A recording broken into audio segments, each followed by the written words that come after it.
Claire Hanna alongside Marc Methot, and it was a special atmosphere inside the Canadian Tire Centre as the Ottawa Senators captured their first win of the season with a decisive 5-2 win over the Philadelphia Flyers. But there were some really touching moments, Marc, as we really kind of met the new owner, Michael Andlauer. He drops the puck. You see Lyndon Slewage, the anthem singer. What stuck out to you about today? Well, you mentioned Lyndon Slewage just as an example. That was nostalgic for me because I can remember him being here, and the crowd reaction was fantastic.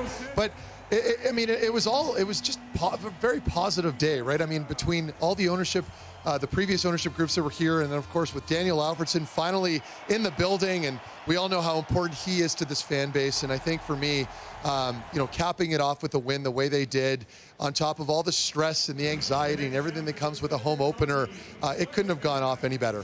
Yeah, we actually spoke with head coach DJ Smith before the game started. He wanted the team to give nothing, but he also said, I think our power play is going to be good today.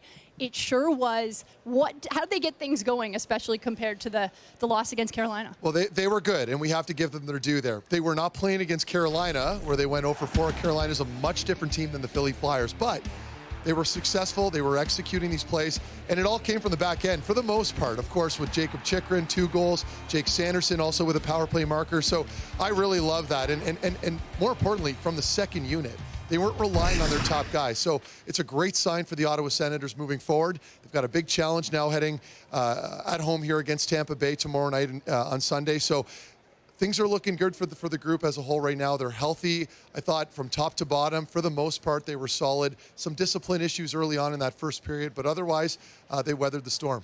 And making his first start in net of the season was Anton Forsberg. And remember, the last time we saw him in net, he sustained a major injury, tore 2 MCLs. And you mentioned there's some nerves on opening night. We saw that. Yes, and I referenced my experience when I played. I was always nervous, and I didn't want to trip over the cord. That infamous tunnel, when you come out, there are cameras everywhere, and of course Forsberg fell over, and I thought right away, oh boy, not a goaltender, because it can play mind games. But he was strong. He wasn't tested a ton, but when he needed to be big, he looked very comfortable. And we mentioned the double knee surgery from last year. I didn't see any signs of wear and tear from that, so that's a great sign for the Sens. And certainly now with a nice little 1-2 punch in goal between Korpisalo and Forsberg, should give them a lot of success this season. And it's a nice way for the Senators to start a 5-game homestand. Let's hear more now. Reaction from head coach DJ Smith. Yeah, for sure. I could, like, standing around that long, the ceremony, guys looked a little sluggish early. And it's natural. I mean, you got people coming in for the game. You get just a little bit different in your routine. But as the game went on, I thought we started to win the chip and put it behind them. And we had a really good stretch in the second period where that's how we have to play. I don't think, third period we were kind of, sitting back a little bit. You got a 3-goal lead. You're just kind of trying to finish it off. But I thought there was that stretch that's what we got to look like. Coach, a new season, victory. Do you ever behind the bench kind of absorb with the energy from the fans, and do you have time to listen to what's going on around you, the kind of the energy and the cheering and that kind of stuff? No, not really. I mean, you do a little bit here and there, but for me, it's the third period especially, we're taking a couple penalties. It would have been nice to just roll guys over the over the boards and get involved and spread some ice time out. So, but hey, give the guys credit. They found a way to win a game. Marc Chartier, you started him on the 5-on-3, and how important he's been. I know it's only been a couple games, but through camp. Well, he's always in the right spot defensively, and obviously his penalty killing is really good, but his 5-on-5 play, his D-zone coverage, he doesn't say a word. He just goes about his business.